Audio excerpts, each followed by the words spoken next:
If you could star in a vertical that you would class as your perfect storyline, what would it be?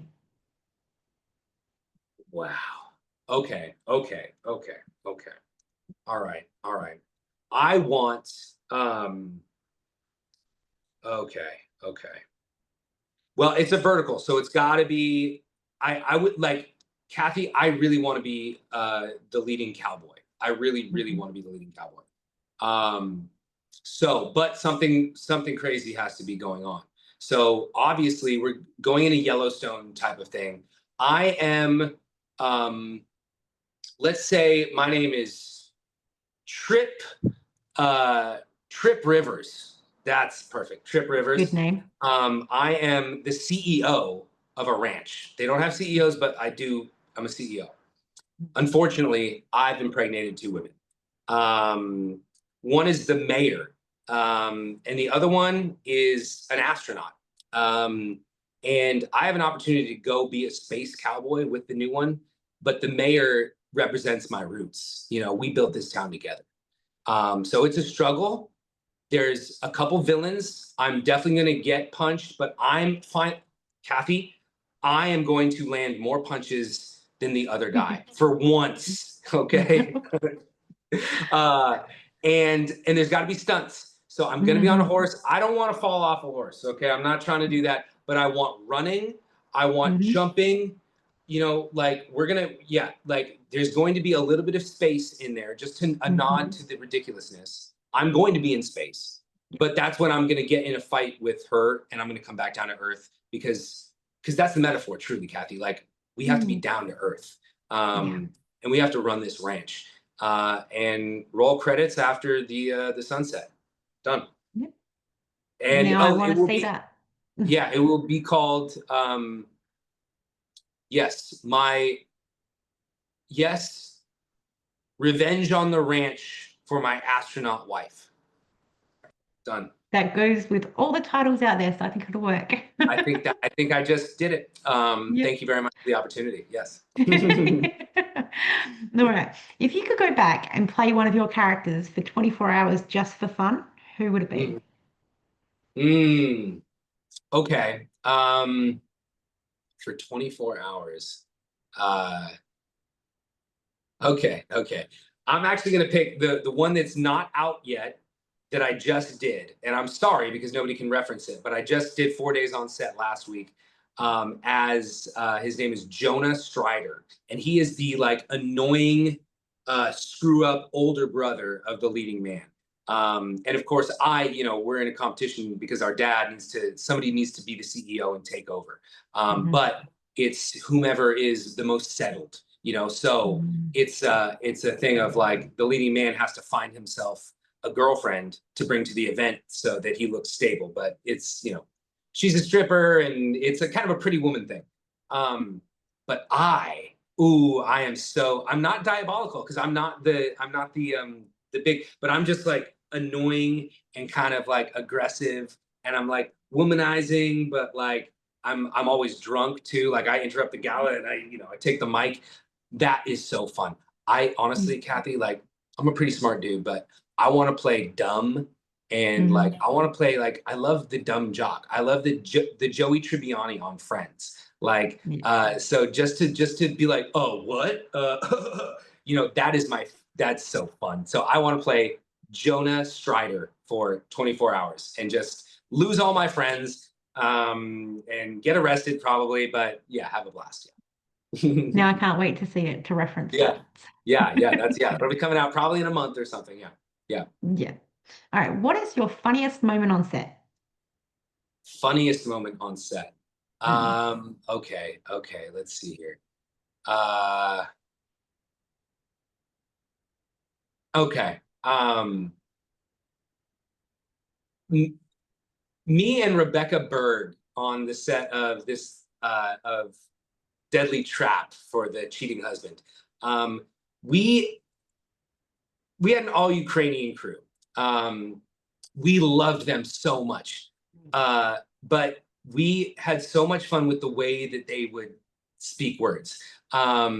So like our makeup lady, Paulina. She's so wonderful, so incredibly talented. But you'd walk into like the makeup room and she'd say, "Who you are? Who you are?" And what she meant is, what character are you playing?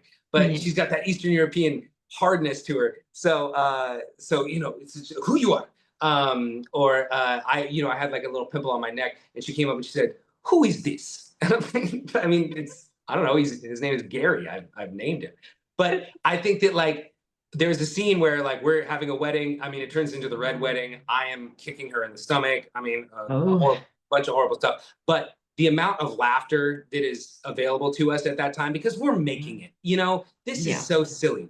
And we're laughing because I'm thinking, okay, what if you're on the ground and then I slap you back down on the ground, and she's like, oh yeah, yeah, yeah, and if you pull my hair like this, oh man, oh man. So we're like becoming desensitized to like the Yeah. horrors of domestic violence, essentially. And like I said, all of that should tone down in verticals, 100%. Hmm. But once we're in the sandbox, we know we're making something crazy.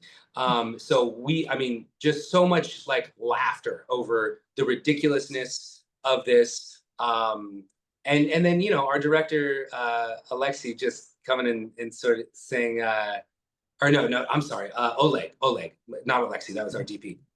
Um, but he would say, okay, for our two shot, we want to get you just 1 inches from his face, and just bomb, bomb, and just like receiving these directions and just laughing in this complete like earnest adoration of the Ukrainian people who are super excited about doing these stunts. Like it was a big Hmm. stunt production, throwing guys off roofs and everything. But like it is nice when the entire cast and crew acknowledges that the tone of this piece we're doing is Hmm.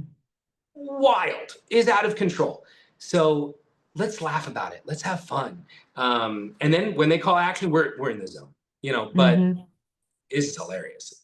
So anyway, it's a lot of moments, I guess. Yeah. Yeah. No. Yeah. It's funny. I was doing an interview with Shane the other day, and he said that, we look at something on screen like us viewers, and it's such an intense moment. But for Yeah. you guys, it's so funny because you Yeah. were in it. Yes. So like Yes. they're like in that scene, we were laughing the whole time. Like, Yes. 100%. And yes, and I it's funny, you do want the audience to be in their own world with it 100%. mhm. But uh, if somebody is a little averse to the content, or has found it disturbing, or it's god forbid triggered a trauma or something like that, know that we were laughing behind set, and that none of this was serious in that way. Yeah. um yeah, it's we are having a blast. I've always said that about horror movies. I get scared, Kathy. I don't love it. Mm, I don't love it. But me now too. being on set so much, I'm like, I know how this happened. Like I Hmm. saw Long Legs. Oh brother, ooh, ugh. Ugh. It was a scary, scary movie. But like, and they have this scene at the end where like there's this girl, she's possessed or she's freaking out. But I know what was happening 10 feet behind the camera. There's like 10 Hmm. people with their arms crossed. One guy's got a clipboard. Multiple people are like hiding their laughter because somebody just farted or something. And it's just like it's not what we're seeing at all. It's like it's a Yeah. complete circus, and it's hilarious to everybody. And the actor is gonna like stop convulsing and then like take the makeup off and ask for Starbucks. And like, yeah, it's fun to be able to remember that, for Hmm. the viewers. Yes. I don't watch horror because I'm the same, but maybe I Yeah. need to just go on set and watch it being made, and then I can start watching them. I think that's yeah. I would be in one gladly because it would be so much fun. But like, yeah, Yeah. seeing I might be in a horror movie and then not watch it because I get scared by Mm. my own movie. But like, yeah, knowing what actually happened is good. Yeah. All right. I know that you haven't done too many interviews, but I Mhm. wanted to start ask this question. What's a question you wished interviewers would ask you more often, and why? Mm. It's a new question for me too, so. Sure, sure. Well, I'll start this by commending the questions that you've already asked because of first of all, as you can tell, I get a little long-winded. I like to hear myself talk, I guess, but your questions are open-ended, and so you're saying what other creative outlets do you have? I'm like, well, I got a bunch. Let me tell you about them. So I think that oh gosh, what do I want them to ask me? what do I want them to ask me? I think it'd be nice to be like, hey, what's a day in the life of a vertical actor coming to set? Like, if you're a vertical leading man, what does that look like? Um, I had a conversation with a guy who I was doing a catering event with, and he's a director. But I was kind of informing him about verticals. Now I've done 8 of them, and like, I can speak on this in terms of like kind of the ridiculousness or the fact that like some of us do become divas, and that's Mm. pretty funny. That's pretty funny because you know I would say that we're in the junior varsity league. I don't know if that's an Australian varsity and junior varsity, but we're this is the junior level. Mm. So we can't be out here saying there must be only blue M&Ms in my dressing room. We should all be grateful to be here. But I thought it'd be so cool to make a short film about a vertical star Mm. who just can't get over himself, and is trying to pretend like he's humble, in an interview like this, but he's actually thinks he's a big diva. And to watch a little short film where it's horizontal, but it's shot for a vertical, like the making of, but you just watch this leading man just descend into, do you know who I am? I think that'd be hilarious. So yeah, I think like, yeah, just getting to know the daily life of somebody who's showing up to set at 7 a.m. and what that looks like. Because I think it would really humanize the experience. I mean, I don't know, maybe actors don't want that. Maybe they want everybody to think they're wizards and like this is all coming together in the most glamorous of ways. But no, man, it's a lot of coffee. It's a lot of shooting the shit in the dressing room and like the makeup room. Like that's, you like the closest people first on set will be the makeup artists because you're sitting there and spending time with them. But nobody really knows that, in terms of the audience. Like, also, what people don't know is like the actors are so celebrated because we're on screen. But like, oh my God, we like on set, we hardly matter. I mean, we're an afterthought. We're brought in like, I mean, we're treated like kings and queens, but like in terms of who's making a movie, it ain't us. We're sitting there looking pretty and saying lines with some talent behind it.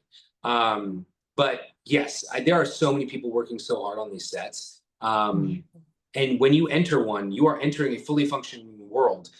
All those people dressed in black with like rolls of tape, around their belts. They've been there for 2 hours. They know this whole environment better than you. They're directing you where to go, and it's all set up for your own success. And then it's sort of like, well, and they don't like they don't want to show up to an interview. Otherwise, they'd be an actor.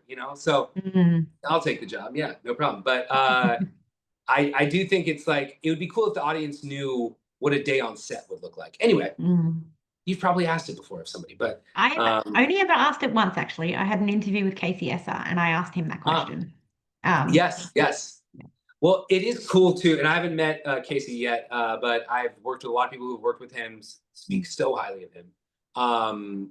Haven't worked with Noah Fernley either. People talk big game about that guy. I mean, they're like, I feel like I know who the guys are, like there's 15 of us or 25 of us or something who are like, well, there's probably a lot more, but There's like, a lot more. Yeah. it's just like I just seem to be like going for the same roles or whatever.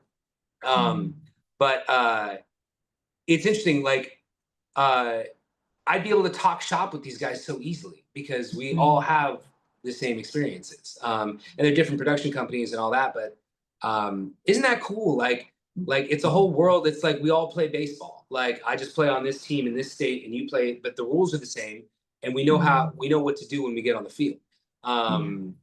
And head coaches are all the same, and third base coaches are always chewing way too many sunflower seeds, and that's the same with the director and the first AD and the second AD. Like there's personality types and tropes that are just really fun to link with people on. Yeah. Yeah.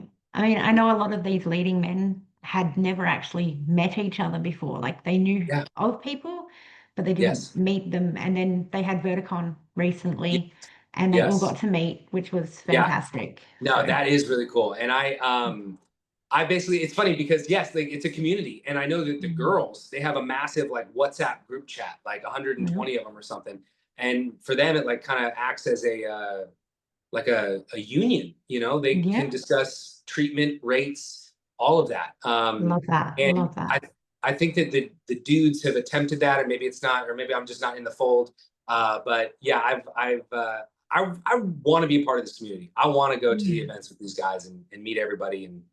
And yeah, I mean, I'll be playing their heavies. I will be here, your heel. You will punch me in the face. Let's do it. Let's just get it over with.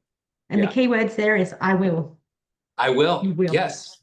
And once I switched to that mentality, that's when things did start happening. So yes, I believe it. Good, good. Okay, what is the most valuable lesson you've learned from working in the industry so far? The most valuable lesson is that your attitude is probably the most important thing you can bring to set. It will affect everything. If you are easy to work with and you're fun to have on set, everybody's days will go better. You can even counteract negative energy if you are positive enough. So the talent doesn't have to be there 100%. The looks don't have to be there 100%, but just be a good person. Be happy to be there. Don't be too big for the job. Treat everybody with respect and kindness on set. And this is a regurgitated, thing to say. But it's so important. It's literally, if you're having a bad day as an actor, and you have your coffee and you're driving to set and it's 8 a.m. and you only got 4 hours of sleep and you got a full day, you're not off book. Too bad. You're so damn lucky.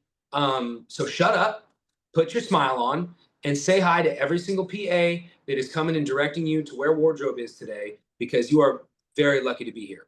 And I think that we can all just be reminded of that. The attitude, and that's kind of my superpower, Kathy, and that's why I get invited back by production companies, is because I'm good to work with. Like, I'm gonna make this easy on you. We're gonna have high fives. We're gonna have handshakes, and I do thank you notes at the end of every shoot. Oh, I love that. And it's just to be like, it's really nice to receive, a handwritten thing where I get to actually express like, this is how you affected me. I really appreciated this about you. And that's just, I think that's the most important. That's what I've learned, is that currency is incredibly valuable, and it's some people forget, or they don't realize it. Is that your relationships with people will be the most important. Another thing that I've learned is that, like, you gotta, like, I just wrapped the 4 days last week on set, and oh boy, you start itching for your next one. You're like, you are, it's real. I didn't know that I'd be so affected by this, but like, there is a drop off. You get off set with all of your friends and all the hugs and the, oh my God, we just made something really cool. And now you're back serving steaks at the restaurant. Oh my gosh. It's just like, it's a little roller coaster. So it's important to know that everything will end. If you do the big blockbuster movie, if you are on a show like Modern Family or something, at one point that will end, and you have to know who you are without it. So that's an important thing that shows me, like, yes, I want the next one. I want the next one. But it's like memento mori, like, remember death, like, this will end. And who are you once it ends? You're probably the guys just getting back on the audition track and searching for the next one. But I mean, we're banging out self-tapes on set. We're going to a quiet place, and we're doing that because the most pros amongst us, I worked with Mariah Boone, big fan of hers. And I mean, she just cooks. She understands it's a numbers game. Like, she's booked constantly. She's popping from project to project. It's a scheduling nightmare. But like, it's because there are so many auditions being done. Now she's at the level where people just give her a role, but I mean, the level that I'm at, I got to put in 25 to get one. But the good thing is that I'm going to get 25 in 3 weeks. Like, that's crazy. The amount of auditions that Verticals have given Los Angeles actors is crazy. We're booked and busy. We are professional auditioners. So yes, always have a good attitude. Know that it will end. Know who you are when it ends.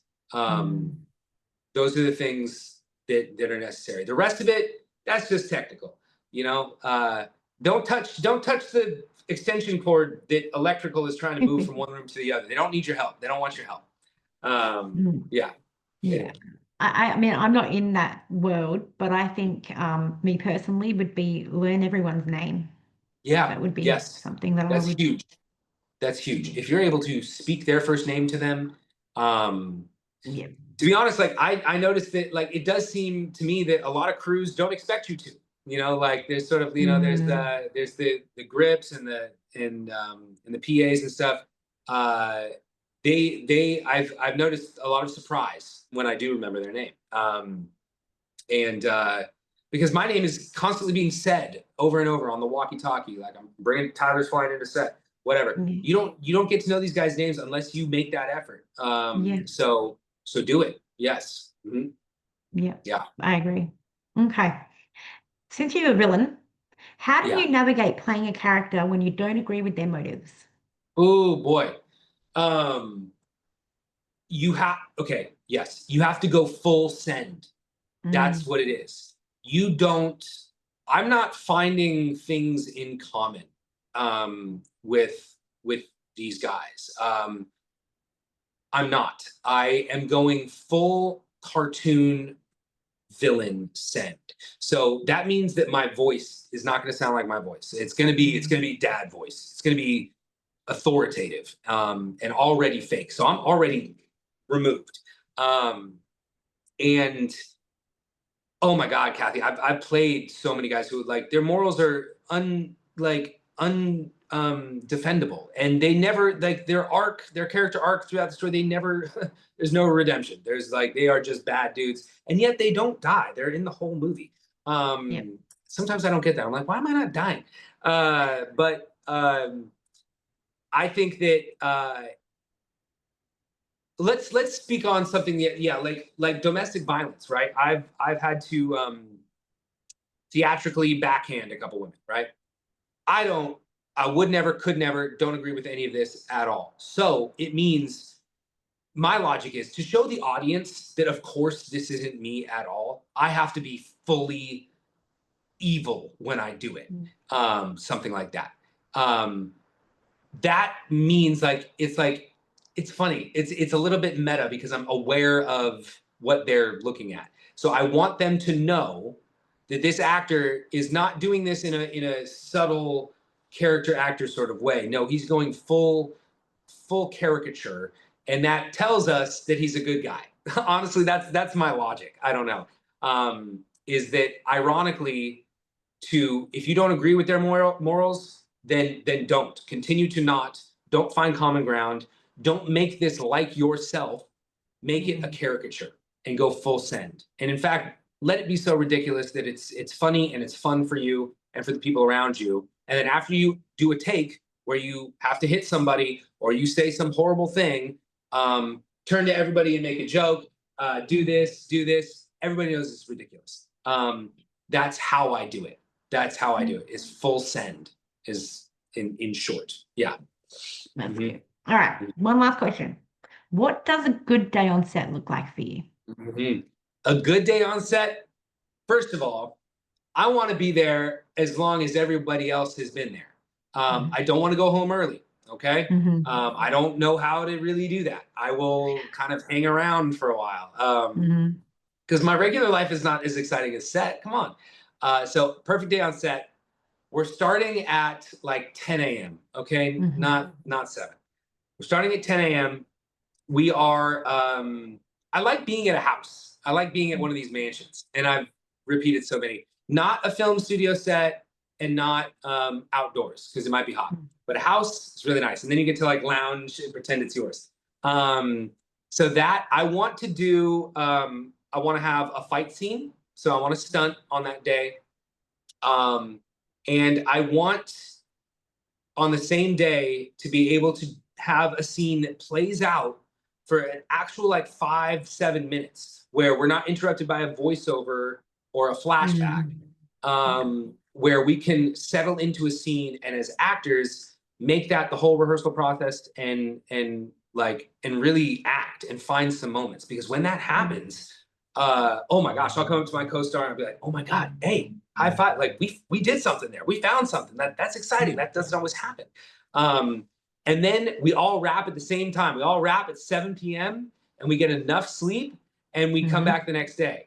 I mean, it's so funny you asked me what's a perfect day on set, because like if I'm on set, you are damn near running a perfect day already. You know, you're at 98%.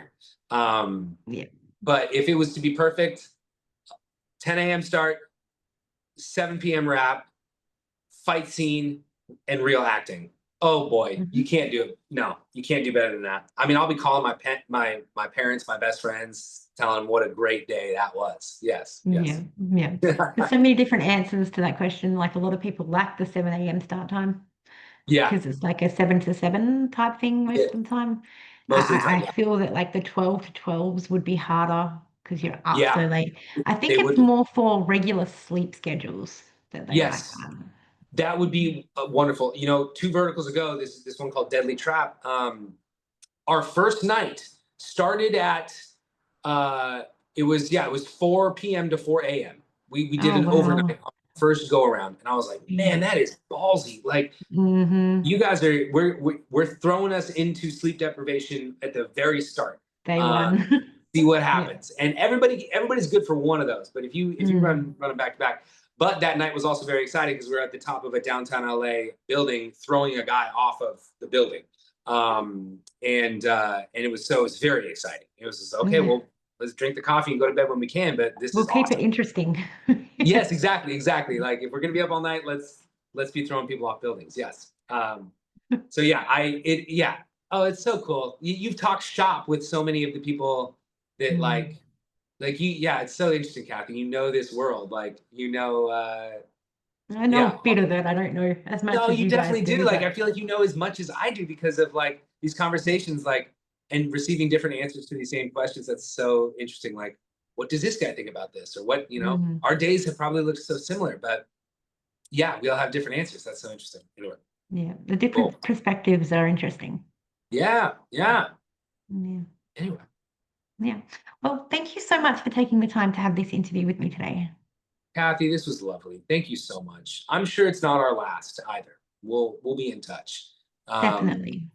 Because yeah, it's rolling for me, Kathy. I'm getting booked, baby. I'm getting booked as a villain, and I'm having so much fun. And hopefully something in November comes through. I got a couple projects it looks like in the works too. So We want that cowboy lead, huh? oh my gosh, the cowboy astronaut wife. Yep. We're gonna make that one happen. Anyway, thank you so much for having me, Kathy. Anytime. You enjoy the rest of your night. You as well. Bye-bye.